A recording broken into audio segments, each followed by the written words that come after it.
Hey everyone. Hi. So I did a bad thing. I went live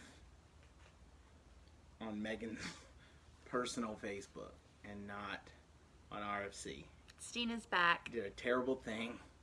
I probably gave Angie some sort of a permanent condition. It was interesting because there were a lot of which she will not. There were back. a lot of people there that aren't normally there, and I was missing a lot of our regulars, a lot of our Thursday night regulars. I don't know. I'm so sorry we're late. Hey I everyone. hope you didn't think we weren't coming. We're here. we made a pit stop over on my personal Facebook page. Meghan made a terrible error. I didn't do it, you guys. She began live broadcasting on her personal Facebook. Thomas is my IT guy, and he did it. So, what are you going to do? Live TV. Am I right? Well, now you got to show him your mug again. Oh. For those of you joining us we're here sorry. A few moments late, it's important to Meghan that I show you. Because I selected this mug just for him, and I bought it in Los Angeles, which I don't go to that often. Maybe never again because of the coronavirus. Thomas looks guilty because he is. But anyway, it's from The Tonight Show with Jay Leno. Hope Jay Leno appreciates this. And I'm drinking out of my RFC mug because I love RFC. So thank you everyone. Thanks all of you who hung in there with us and hopped over. And if you were wondering where we were, I apologize, but we're back now. Anyway, hi Vicky. I'm sorry if y'all were waiting. We're better now. We did a test run.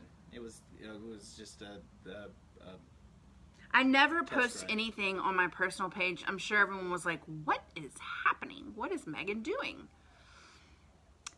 Strawberry Great Raft. Sorry, I said all that wrong. Great Raft 318 Strawberry. Why did it just go dark? The screen. Does that mean we're still going live, we're right? Fine. Okay, we're fine. I mean, we're not. Who knows? Tell us if we stop broadcasting for any reason, or if we happen to be on the wrong page. We'll try to make our way back to the right place. Anyway, good evening. I want to start with telling you something that's coming up that's very important in the life of the Robinson Film Center. On May 5th, it is Give for Good Day, sponsored by Thomas. I brought him a picture this time, guys, because he's so thirsty, but he's going to drink the whole thing anyway. Give for Good is May 5th, presented by the Community Foundation of North Louisiana. And if you like the Robinson Film Center, which I hope that you do, or if you've been having fun with our Thursday night Meghan's Movie Club, I would love to invite you to give on Give for Good Day. You can go to giveforgoodnla.org/RFC. Or you can go to our Facebook page or our website and you'll find a link there. You can go ahead and schedule your gift now if you have trouble remembering things like I do. But if not, you can give on the day on May 5th. And we're going to have some fun things going on. We usually have lots of events at the Robinson, but as you know, we can't do that this year. So on May 5th, from 10 a.m. to 6 p.m., instead of having events at the Robinson Film Center, we're going to be giving out free popcorn curbside. So you just drive up to 617 Texas Street, roll down your window, and we're going to give you some free popcorn. It'll be in a bag. We're not just going to throw popcorn in the window. We'll give you the popcorn in a bag. And then also, I know you like Facebook Live because you're here. We have several Facebook Live trivia giveaways scheduled. So grab a pen, write this down. At 10 a.m., noon, 2 p.m., 5 p.m., 7 p.m., and 9 p.m. We're going to be doing Facebook Live trivia giveaways all of those times. And, yeah. Who's going to do all of those things? I wish that you could be there with me for all of the time. I cannot be there for all of the times. You can be there in the evening times. Yeah. But you have to work during the morning times. Yeah. I'm sorry. But you're going to miss it. I will tell you, just you, secret. No one else gets to know except y'all. I am putting together a DJ costume. What? Or should I say outfit, because I'm not going to be pretending to be a DJ. I'm going to be a real DJ. Yeah, just like that. It's terrible. That was terrible. They make that sound. Yeah. It's like swallowing. Okay. Anyway, so their themes are, because I know you love trivia, soundtracks. Not like DJ Tanner, like DJ Jazzy Jeff. Because I'm super current and relevant. Do you Who know are some any other DJs? DJs? Since the 90s? Brandy Cyrus is a DJ. I watch her on Instagram sometimes. Who else is a DJ? DJ Khaled. I hear his name at the beginning of songs sometimes. Yeah. Who else? That's it. That's about it. And then now there's DJ Meghan. So, we're gonna have soundtracks, food. Who doesn't love food?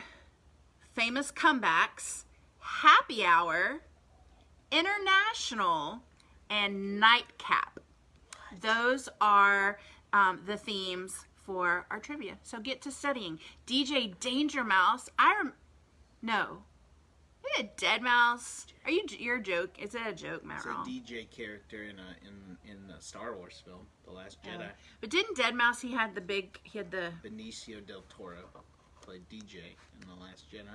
No, not that. You were kind of asking DJ. for DJs. I know. But also, like, Daft Punk, they're DJs, right? And they wear helmets. Do I need to wear a helmet to be a DJ? Yes. So, like, you have to have a secret identity? Yes. That's not the kind of DJ I'm going to be. I'm going to have... You have to do the robot also. I'll work on it. Yeah.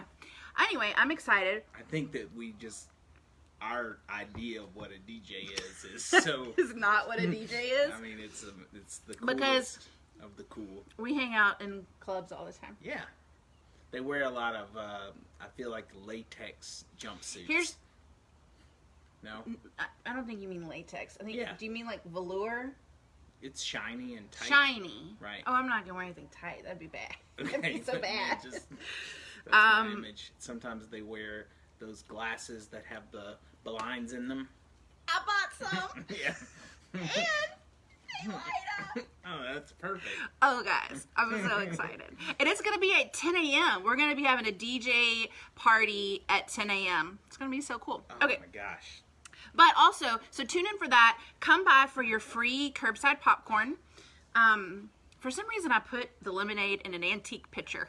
And I just know that things are going to go badly. And Thomas thinks that I shouldn't have done that. But I wanted a pitcher that was pretty. I'm so concerned because it's on a very... Just it's hold not it. structurally sound. So I'm going to pour myself a bit more because I'm quite parched. Sorry, Matt. I don't know anything. Did you need a I'm refill? So sorry. No, I'm good. Are you sure? Thomas doesn't know how to sip. He's a gulper. He just, like, gulps. Okay, That's how tonight... I approach life. I just... Yeah. Just Tonight down. we're talking about it's a mad, mad, mad, mad world. 4 mads. Mad times 4.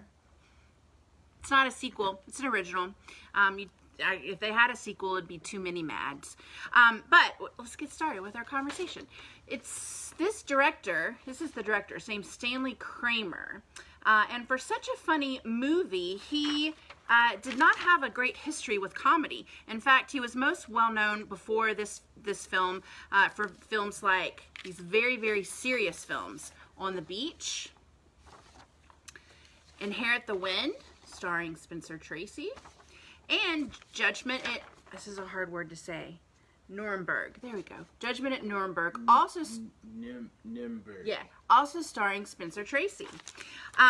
So what do you do next after these 3 incredibly serious films? You, of course, find every living comedian to be in your epic comedy. So if you don't have any experience directing a comedy, the best things to do is to just hire a lot of comedians and hope that they're going to be funny. I feel like that this movie is the equivalent of the Avengers, but with comedians of the day. Yeah. And maybe kind of like... That's their superpower, is comedy. Right, but what I mean is the point of this movie, it's almost like a team-up. Yes, It's exactly. a team-up film. It's like, yes, that's exactly what it was. It was to overwhelm the audience with such an all-star cast. That was certainly part of the draw.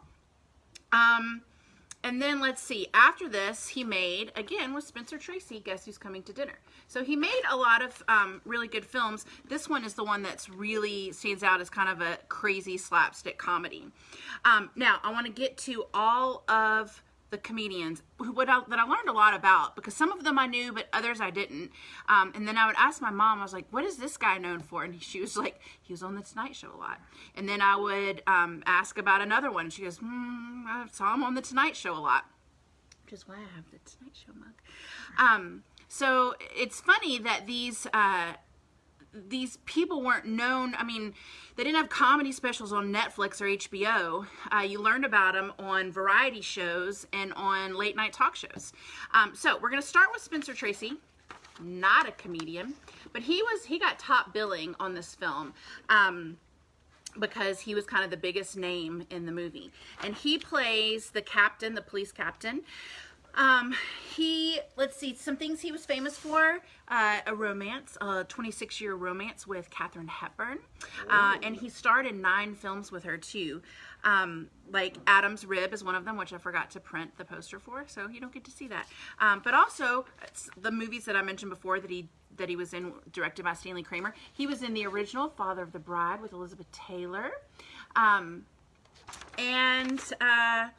he kind of did this movie as a favor to Stanley Kramer, and he filmed all of his scenes in 9 days, and then he was out. Okay, next up, we're going to move fast because it's a huge cast, in case you didn't notice. Next up, we have Milton Berle, right here. Milton Berle is known as the first major TV star, American TV star. He had one of the first TV shows on television, on NBC, and it was, do you know what it was called? Uncle Milty. That was what he was called. That's not what the TV show was called. It's Uncle Milty's TV Is a show. glamorous name called the Texaco Star Theater. Oh. Sponsored by Texaco. Oh. Yeah. Makes Sponsored by Texaco. But he was known as Mr. Television and also Uncle Milty. And here he is in that show. Looks like he's doing a little dance. Frequent associate of Scooby-Doo in the gang. Yeah. Milton Berle. Did a lot of guest starring roles on TV shows later on too. Right. Let's see. This show, the Texaco Star Theater, was such a hit. Now I don't know if all of this is true, but it's some things that I read, so I'm going to share them with you. And if you would like to confirm them, you can. It was on from 1948 to 1955. It was a variety show. And it was such a hit that fewer movie tickets were sold on Tuesdays because this show was on TV. Oh, goodness. Some theaters, restaurants, and other businesses would shut down for the hour that it was on because no one wanted to miss it. And in Milton Berle's autobiography, it says this. In Detroit, an investigation took place when the water levels took a drastic drop in the reservoirs on Tuesday nights between 9 and 9:05. It turns out that everyone waited until the end of the Texaco Star Theater before going to the bathroom. And then everyone in all of the city of Detroit was flushing the toilets at the same time, and it was taxing on the water system in Detroit. That's funny. Do you believe that? Probably. According to Milton Berle. That was a time at which we had shared viewing experiences on television. Appointment television. It was the first appointment television. Everyone was watching the same thing at the same time. Yeah. We've lost that a bit in modern day. We have. Because we can watch whatever we want whenever we want. Yeah. So. Okay, after his career on television ended, he carried on his career in Las Vegas. Let's see, he holds the world record for the greatest number of charity performances ever. Tiana, is like the first season of American Idol, like the finale of Cheers, like the Super Bowl. It's those times when everyone is watching the same thing at the same time. Seinfeld finale. Yeah. Friends finale. Mm-hmm, all of that. That first guy that won on Who Wants to Be a Millionaire. Mm-hmm, all of that. Those are things that... Appointment TV. Things yes. That I think of. He also hosted an episode of Saturday Night Live in the 70s. I think it was like 1979. Yeah, 1979. Controversial happened. Yeah, everyone hated him. Right. And he was banned. He wasn't allowed to ever come back. Right. I thought Tiana says Meghan's movie club is appointment viewing. Oh my. Love you, Tiana. That's high praise. Yeah, it is. It is. So anyway, everyone hated him on SNL. Matt says like the finale of Lost without the instant regret. So the reason he was hated so much on SNL is because he wanted to be in control of everything. He was used to running his own TV show, so he didn't want to be a guest star on SNL. He wanted to come in and run the whole show. He was on the Muppet Show a lot. So there he is on the Muppet Show. And then famously, he had a run-in with RuPaul, surprisingly. In, let's see, 1992, RuPaul and Milton Berle presented together at the MTV Music Video Awards, because nothing screams music video like Milton Berle. Uncle Milty. What year? 1992. Oh, I remember that. He did not care for that. They didn't care for each other so much. Right. No, because he looked at RuPaul and he said, he explained that he had worn dresses for comedy back in earlier in his career, and RuPaul replied, "Yeah, but now you wear diapers." Oh, that was rude. And a surprise, well, I think that RuPaul felt like that Milton Berle was insulting. Oh. And so a surprised Berle replied with, "Oh, we're going to ad-lib? I'll check my brain and we'll start even." Oh. Burn. That's what you call a sick burn, guys. Sick burn. Yeah. Well, I'm sorry that they didn't get along. They didn't get along. But he kind of had run-ins. He kind of didn't get along with a lot of people. Right. Give his autobiography a read for some steamy stories that I can't talk about on Facebook Live. He apparently had a lot of liaisons with a lot of women. Okay, we're going to move on to Sid Caesar. There he is. I love me some Sid Caesar, guys. He's known as a sketch comic more than a stand-up comedian. He's also a TV star. He starred in this show called Your Show of Shows from 1950 to 1954. There he is looking like a big goofball. After that, he went into a show called Caesar's Hour from 1954 to 1958. For about 10 years, he had started in his own TV show. Then his career kind of took a slump, and then it had a resurgence with things like It's a Mad, Mad, Mad, Mad World.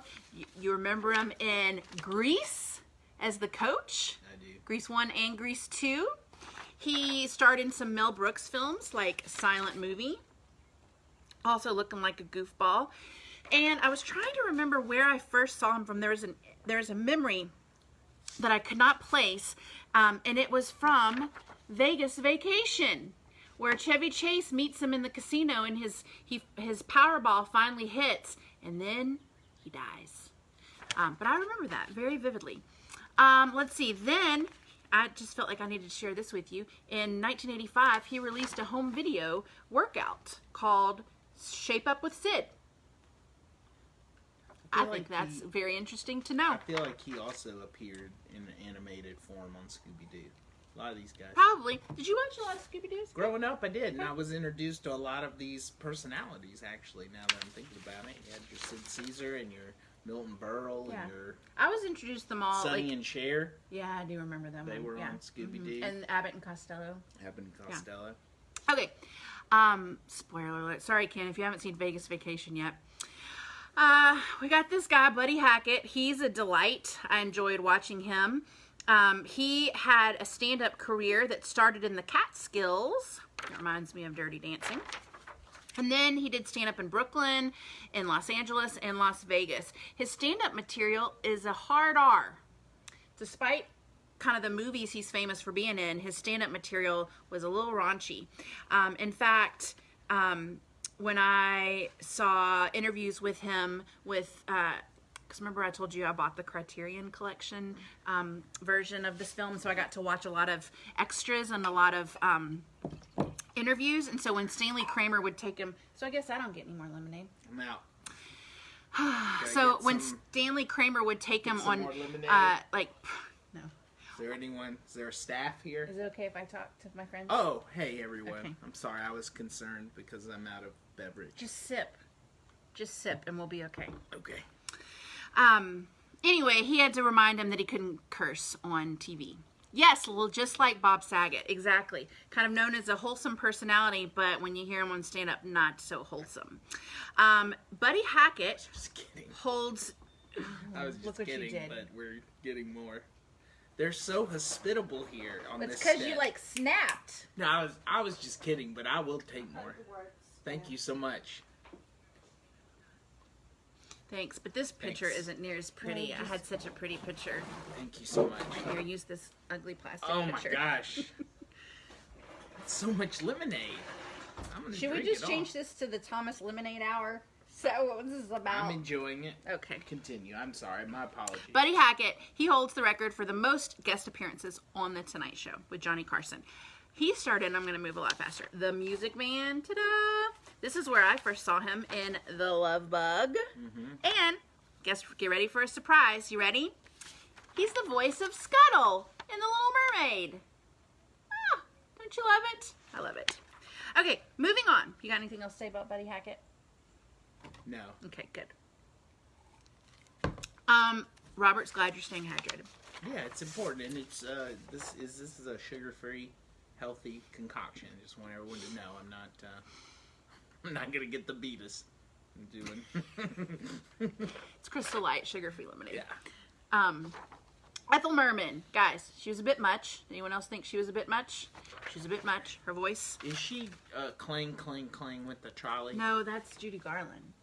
Don't confuse the two. They're not But even Ethel close. Merman sings something. Well, sure. People. I mean, like, I'm sure she's sang it at some time because Right. everyone would. These are standards. Clang clang clang with I know the how the trolley. song goes. It's from Meet Me in St. Louis. Right. Ethel Merman. Right. She's like Thomas's. Matt says you're going to need an intermission because you're drinking too kind of much. a lot of lemonade. Yeah, there is an intermission in this too. Brian tells us that that Buddy Hackett wrote a song for The Little Mermaid and they didn't use it. How rude. Yes, she starred in Annie Get Your Gun. She starred in Gypsy. She starred in Anything Goes. She starred in 5 Cole Porter musicals on Broadway. In her film, she also had a film career. She was much more known for her Broadway career, though, as well. We Need a Little Christmas. That was Angela Lansbury, right? I think that was Angela Lansbury. Although, like I said, they all sang everyone's songs. Everyone sang each other's songs in concerts and reviews and whatnot. But let's see. She's probably, her most famous film role is probably There's No Business Like Show Business. Oh, that's what I was thinking of. There's no business like show That does sound just like her. You want to give me a little more lemonade? Yeah. Did you eat all your ice, too? Yeah. I'm an ice chewer. Okay. Thanks. Okay. That was our little interlude. Or concessions I would interlude. encourage those watching at home to have a beverage on hand also. I think they probably do. Okay, another one of my favorites. This fella, Mickey Rooney. Hey, Mickey. He was the #1 star in the world. Says who? That was Dana Carvey's impression of Mickey Rooney. Oh. I'm sorry, I missed that. I'm the #1 star in the world. He would always end with that. Like he Look was up smoking Dana weed? Dana Carvey's impression of Mickey Rooney once we wrap up with this live feed, which Keith, we will eventually do. Keith, are you telling us that Ethel Merman has a disco record? We need to get on that quickly. I will report back. So Mickey Rooney was in a million movies in his lifetime. He was a heartthrob, believe it or not, in these Andy Hardy films, such as Andy Hardy Finds Love. Nope, that says Love Finds Andy Hardy. He was in 9 films with Judy Garland, and they always had a theme, and the theme was, let's put on a show. It'd be like 2 friends in high school, and they're like, oh, man, I wish we had enough money to go to the circus. I know, let's put on a show. It always had something like that. Zach and the gang at Bayside High. Yeah. They would put on like a concert. It's a lot like Saved by the Bell, to tell you the truth, these movies. My favorite out of those is called Strike Up the Band. And here they are, striking up the band. Love them. It's Judy Garland. Yeah. He was starred with Elizabeth Taylor. I call her Liz because we're friends. In National Velvet. Then a little bit later on in his career. Let's see. He was Huckleberry Finn. He was Huck Finn in The Adventures of Huckleberry Finn. He was in The Black Stallion. He's a little older there. One of my favorite films, Pete's Dragon. Played the town drunk. Sweet man. Did you know this? He was Todd in The Fox and the Hound. Love that movie. And then his last appearance was in, do you know? You can see the picture, so you do know. I see that Morgan Freeman is there. That's definitely not Morgan Freeman. I'm sorry, I don't have my glasses on. Let me see. Let's show the people. Oh, I know that actor, though, too. Dick Van Dyke. That is Night at the Museum. Yes. Thank you, Brian. You got it right. Night at the Museum. Yes. So he started in the 30s and went till 2014, I believe, was his last film. What is this? Why is that lady in her underpants? That's a bikini. Oh. Okay, next up is Dick Shawn. This crazy cat. When he first came on screen, I thought he was Frankie Avalon, but it's not. It's a man named Dick Shawn and this really disinterested lady. I have a... You know about him? Oh, is Frankie Avalon in this No, movie? I thought that was Frankie Avalon, but it's not. But let me tell you, can I No, tell the we'll folks tell the at home others. about We'll tell that Frankie story another Avalon? time because that has nothing to do Okay. with Frankie Avalon. He is a relative of mine. Good. Yeah. The dance was inspirational. I'm going to come back to this dance, Tiana. I'm going to put this aside. Oh, you know what? I meant to save the... Is that Jojo Rabbit? What's that? Yeah, it's a lot like Jojo Rabbit, to tell you the truth. You want to hold that picture up for my friends? What am I looking for? I'm not comfortable holding that up. I'm looking for Buddy Hackett. Where did he go? Sorry. Forget it. Okay, so a few things that Dick Shawn was in. Not that many, actually.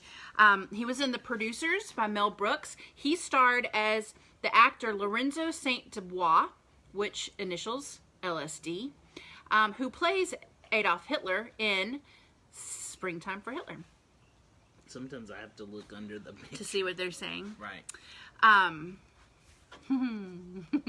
Ken says that he and the lady in that dancing scene share dancing styles. Okay, guess what else Dick Shawn starred as?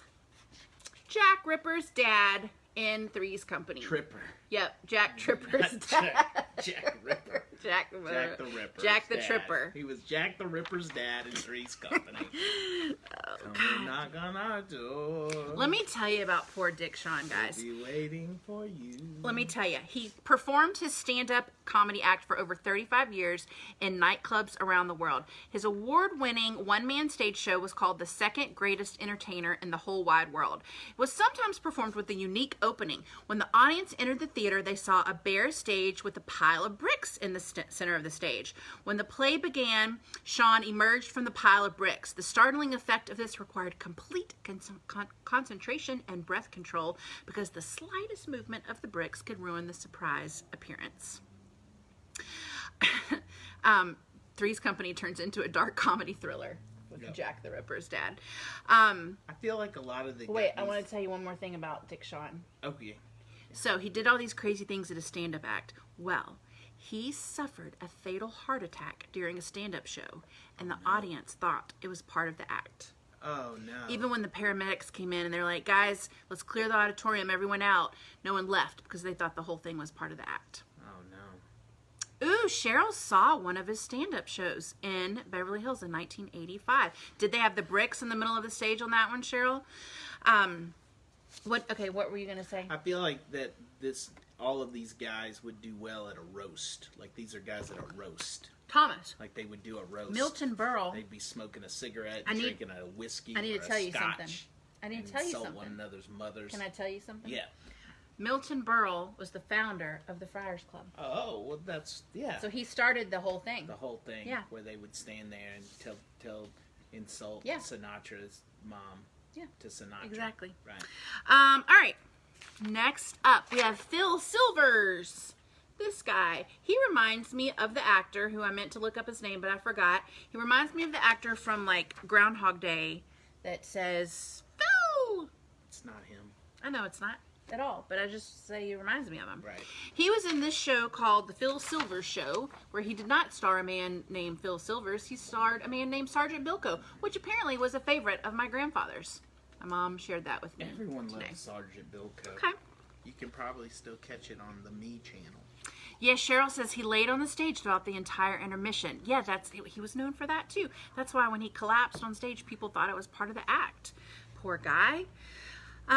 Phil Silvers was also known as the king of chutzpah. That's a great word. Chutzpah? I don't think it's chutzpah. I think it's chutzpah. I could be wrong. You let us know at home. Guess, Is it chutzpah but or here's the chutzpah? thing. I've heard it said both ways. I didn't know it was I the feel right like word. it's I bet chutzpah. you're right, and I look like that an guy's idiot. got 'cause some chutzpah. It's I like said gumption. the word wrong, you guys. It's fine. It's fine. It's, to be fair, it's spelled chutzpah.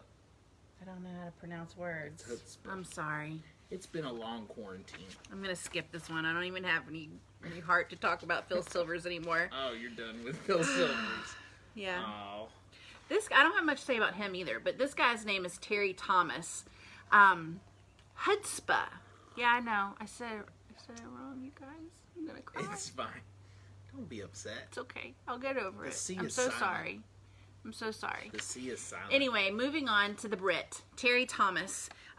He was known for a lot. He was very famous in England for his British comedy on the BBC and in some British films. But the American audiences didn't know him so much.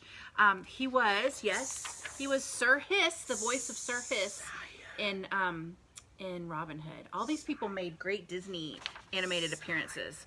Okay, we're almost done with the cast. Hooray! Jonathan Winters. What? Jonathan Winters was in this film? What?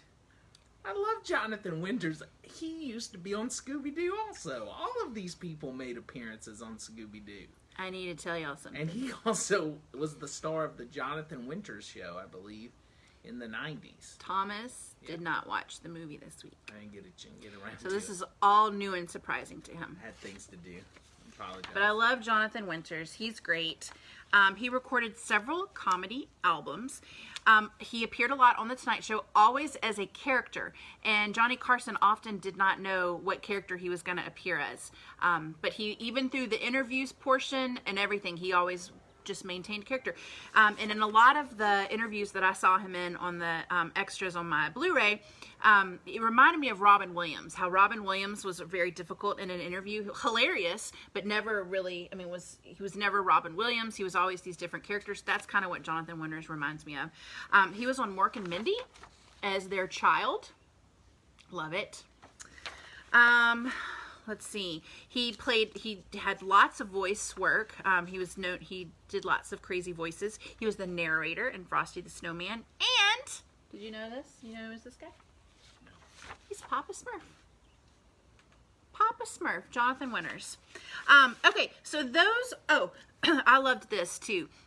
When people on set would, Robin Williams was a huge fan. That makes sense, Brian, because they remind me a lot of each other. Hi, Rick Rose. Good to see you, my friend. So those are the main cast. Let me just run through the cameos.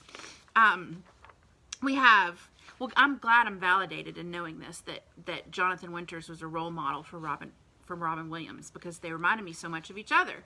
Yeah, I think I've heard that before. And so on set of Mad, Mad, Mad, Mad World, if someone said, "Good morning, Mr. Winters," or if someone said hello to him, he responded with, "You call yourself a Marine?" For no reason. That's funny. Yeah, I thought that was funny too. Okay, so here are some of the cameos. Just some. Jim Backus, Joe E. Brown, Andy Devine, Peter Falk, Norman Fell, Marvin Kaplan, Buster Keaton. I had to get a picture of Buster Keaton. Look at old Buster Keaton. Look how old he was. Still making funny movies. Ben Blue, Eddie Rochester Anderson, Jimmy Durante, Jack Benny, Jerry Lewis, Don Knotts, Carl Reiner, and even the Three Stooges. Yeah, this is crazy. The Three Stooges were on Scooby-Doo. Everything ties back to Scooby-Doo. Everything comes back to Scooby-Doo.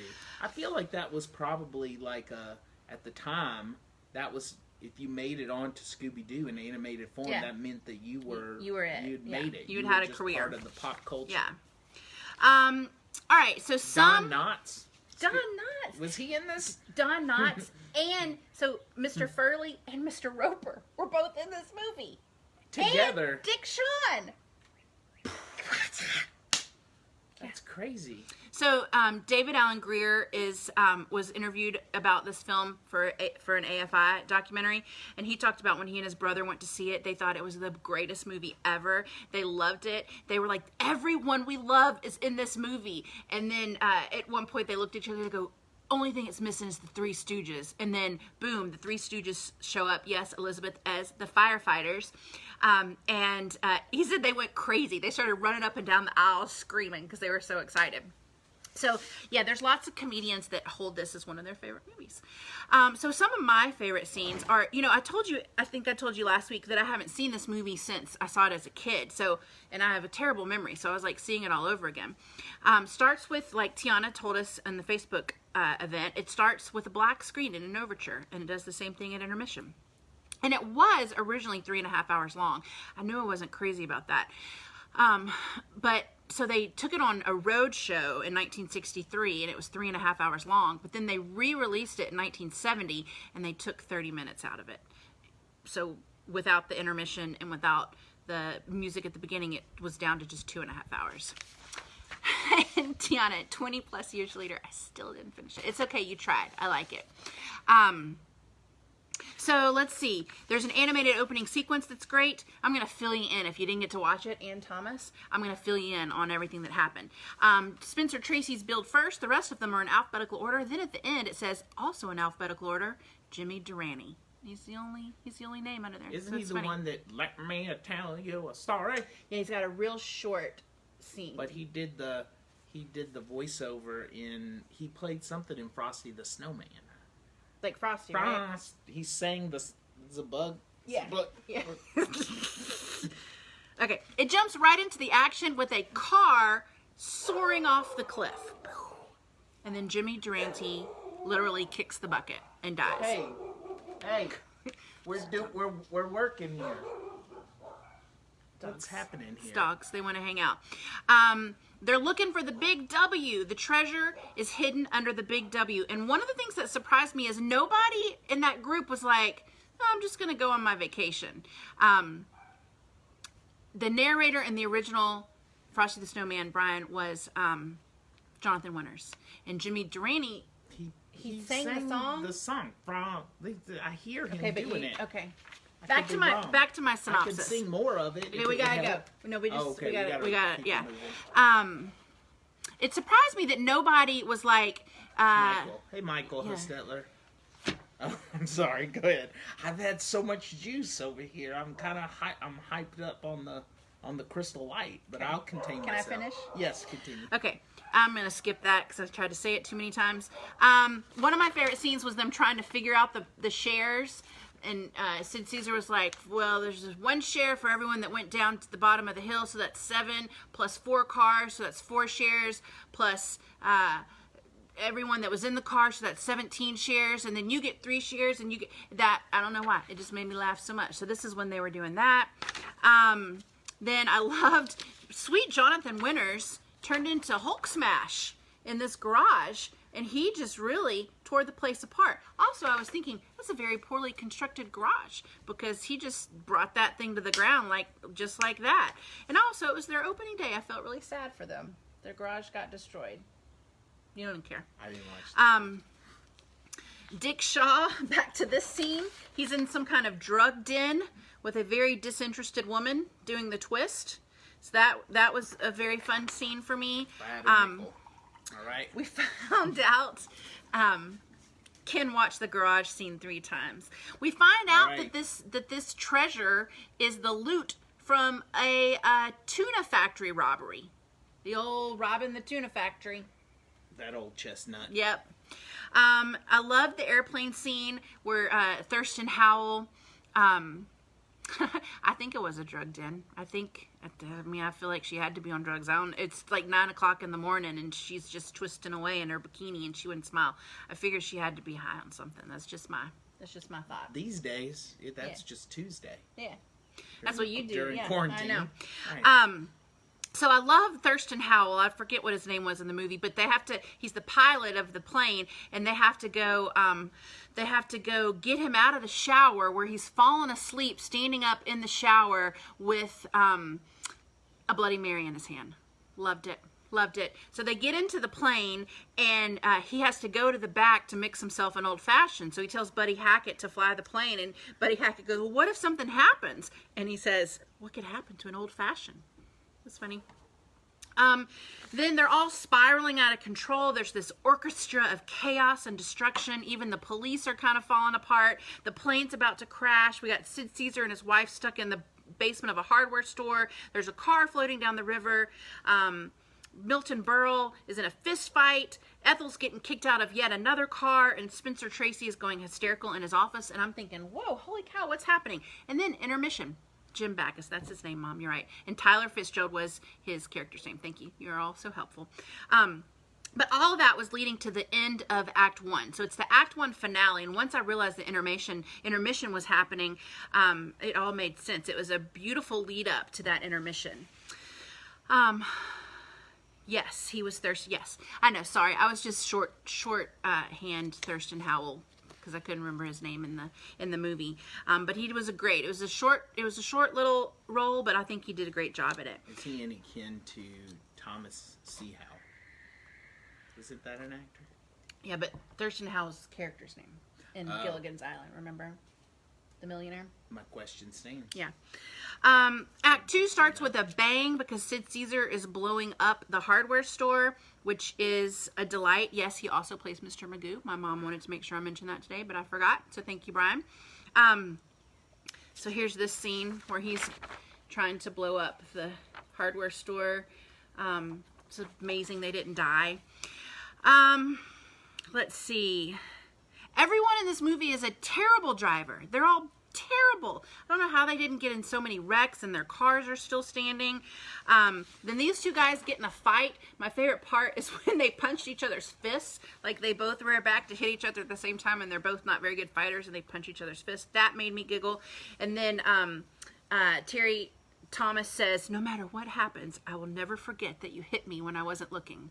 And that made me laugh. They all... Are you making fun of me? No, I just had a thought. I had a thought when I had a moment. Go ahead. You know what this also reminds me of? A little bit? Like the Expendables. Like you've got all the great, well, the Expendables, not maybe current greatest action stars, but it was like, oh yeah, it was a coming together of your Sylvester Stallones and your Arnold Schwarzeneggers and your whatnot, and they were there because they were action icons. This is the Expendables of 60s comedy figures. I'm trying to read the rest of Elizabeth's.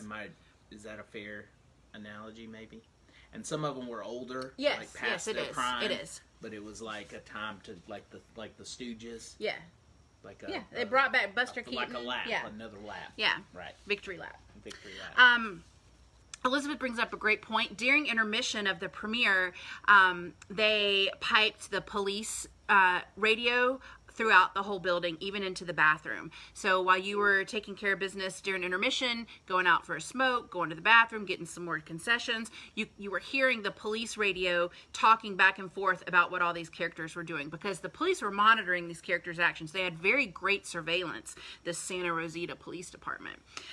Now, this is all building towards the finale, and after all of the craziness that's happened in the 2.5 hours preceding, the finale had to top all of that. It had to be that much bigger and crazier. So they climb to the top of this building, and of course the fire escape breaks, and they're all dangling above this huge crowd. They all climb onto a fire truck ladder. Gave me great bringing up baby vibes, because the ladder was back and forth and back and forth, and started slinging people all over the place. And they all end up in the hospital and arrested. And the movie fittingly ends when Ethel Merman slips on a banana peel. There's nothing more classic than a slip on a banana peel. Hilarious. And that ends the movie. The film... Amazon Prime has pop-up trivia for some of the TV shows and movies. That is very good to know, Elizabeth. That's exciting. And yes, Vicki, many of these people appeared on the original Hollywood Squares, which is pretty fun. Okay, so getting a little bit technical, this movie was filmed in Cinescope. That's why it's really long. You might have had a big black bar on the top and bottom of your screen. Ultra Panavision is the filming technique. It was the widest of the 70mm theatrical formats. It used an amorphic lens on the camera and projector to achieve a ratio, getting super nerdy here, of 2.76 to 1 compared to the normal 70mm ratio of 2.2 to 1. So we had this huge, think kind of like a little bit like IMAX, just a very, very, very wide screen. And you were kind of, it puts you into action. I mean, you were kind of looking around in the scene, just kind of like you were there. And it had one of the first versions of surround sound. So, like, the sound was not all coming from one place. Like, different parts of the screen had different sounds coming from it. And there were only ever 10 movies released in this format, including Ben-Hur, Mutiny on the Bounty, Fall of the Roman Empire, The Greatest Story Ever Told, Hallelujah Trail, and Battle of the Bulge. So, there you go. That's some interesting film trivia for you. It won an Oscar for Best Sound Effects. And it was also a standout in visual effects. It used things like matte paintings for backgrounds, rear projection, a technique called traveling split screen, and little miniatures and puppets too. When you see those people flying all over the place in that finale. Those weren't real people, they were puppets. My mom wants to know how many times did Ethel Merman get married, which has nothing to do with the movie, but it's interesting. I think she was married 8 times. So many But then times. I think Mickey Rooney was also married like 8 times too. So was he ever married to Miss Judy Garland? no, but they were biffles. They were best friends for life. Right. And he spoke at her funeral. Right. Yeah. Okay, so we got some trivia. And if you won last week and the week before, your trivia is on your prize is on your way, except for, I think, 2 people I need to get addresses for. So if you won last week and I haven't gotten your address, message me. Last week's theme was keychains. This week's theme's face masks. Was it all keychains? Yeah, last week. I found so many beautiful face masks. But what if someone doesn't want a face mask? Why wouldn't you want a face mask? Why would you want to? I mean, some people aren't into it. This one is replenishing and hydrating. This was one you sleep in. This one is lemon scented. This one is cucumbers. We got everyone wants one. What are you talking about? Okay. I do not care for them. Okay, so you're gonna lead this part. Remember? Oh, that's right. Okay. So, like we've been talking about, this movie is the ensemble of all ensemble casts. So we're going to take a look at some other famous ensemble casts. So Thomas is going to read you slowly a list of people in a movie. It's going to start harder and get easier. And just answer, shout out the name, shout out. We're too much time at home. Oh, because they can't shout it out. I know, but I'm the only one that thought it was funny. Or maybe you just weren't listening. I can't tell if people. It's fine. So just type the name of the movie when you know it, and just clearing my throat. it's fine. So you could like read one and pause for effect. Dramatic. Yeah. Because if they get it early, if they don't need all the names. Okay. So he's going to read the list of some people that are in the movie, and you're going to guess the movie. So the idea is you're going to want to Can chime I have in your phone to write down with, who wins? It's with this few. Yeah, answer as soon as you know, and you can guess. I need your passcode. It's good TV. Okay.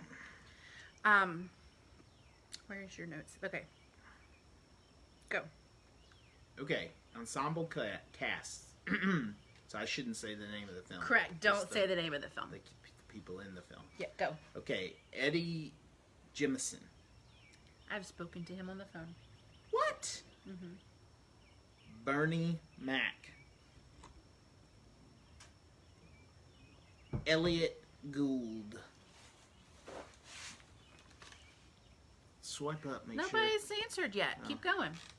Casey Affleck. Ken's guess is wrong. Scott Caan. There's 2 A's in there. Caan. It's tough.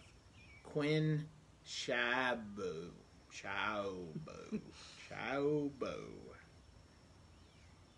No one's got it yet. Keep Carl going. Reiner. Carl Reiner was in Mad Meathead. World. Meathead. Yeah. No, he wasn't Meathead. Sorry. Son was Meathead. Don Cheadle. Chris Rice is the winner. Ocean's 11. Yay! Yes, and you can finish out the list quickly if you want. Matt Damon.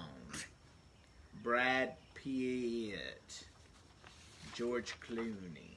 All right, here it is. These are all those gentlemen here in a film called Ocean's 11. Just some handsome, good-looking fellas pulling a heist. Yep. And enjoying every second. Kind of like Brad this Pitt wasn't a heist, but it was a fun treasure He's hunt. always eating something in the movie, if you notice. Just looking cool, I know. having a snack. Let's go move on to the enjoy next it one. so much. Oh, I like this movie very much.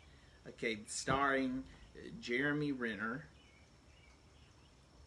Samuel L. Jackson, ScarJo.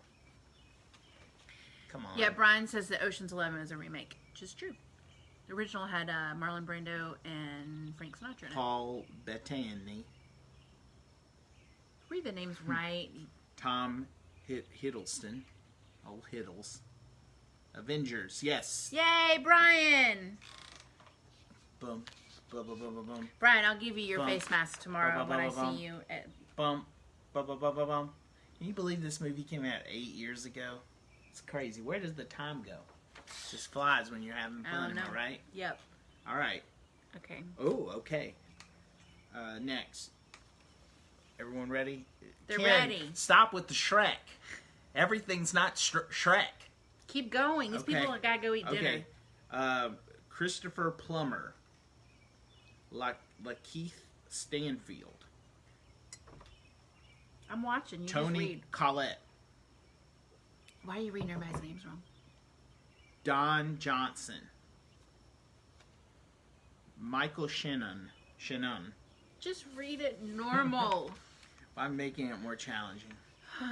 Jamie Lee Curtis. Robert Manriquez Knives with the Out. win. Directed Knives by Out. Ryan Johnson. Yep. Who also directed Star Wars The Last Jedi. Yep. Okay, so let's see. Robert Manriquez. Good job, Robert. Anna de Armas, Chris Evans, Daniel Craig. Good. Rounds That out finished. the Yeah. cast. Okay. I Next. don't think I read the rest of That's fine. Avengers. Next That's movie. Okay. Okay, the next movie. Some of those the folks that were in that movie: Tim Roth, Amanda Plummer, Ving Rhames. It's like you're yelling. Can you guys hear me? Eric Stoltz. Do you know Eric Stoltz was originally Marty McFly I know. and was fired midway through I know. the shoot? That's something. Rosanna Arquette, Bruce Willis, Samuel L. Jackson. Again? Has he been in all three of the No, ones? he was that you just picked? in Avengers in this one. 4 rooms. You're John close. Travolta. That's got to give it away. Pulp Fiction. That person Pulp said Fiction. Kevin Williams with the win. Chris Rice donates his face mask to Ken. it. Uma Thurman. Christopher Walken. Remember Christopher Walken? This watch. Yeah, I remember. This watch. Very good job, Kevin. Way to go, Kevin. All right, I Kevin. feel like down. a lot of folks are tuning in just for the celebrity impressions at this point because I throw a lot of them in. When have you ever done a celebrity impression? I've been peppering. I just did one. But it was just now. It was so bad. It was Christopher Let's do Walken. our last. Come on, let's do This our last watch. one. Come I on. won't do the rest because it's Thanks. not family. Just friendly. saying the lines is not an impression. But it's kind of. I'm gonna make instant affectation. Come on, of my voice. Come on. We gotta wrap this The up. Breakfast Let's go. Club. I said the name of the movie. Do you have another one? I think sometimes you have a built-in case I do that, right? No. Oh no. Okay, Can we that's pick okay. a different movie? No, we okay, cannot. I'm gonna just say the names. No, we're Paul Gleason, John Capellos, Okay. Amelia Estevez. The first person to say the movie. No, we're done.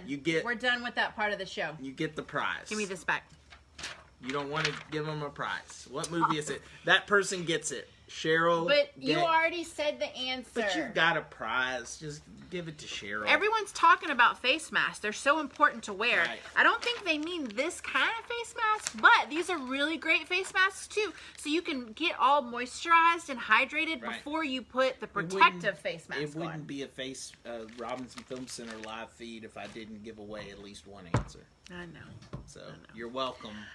Okay, so our movie for next week. Very, very excited. Drum roll.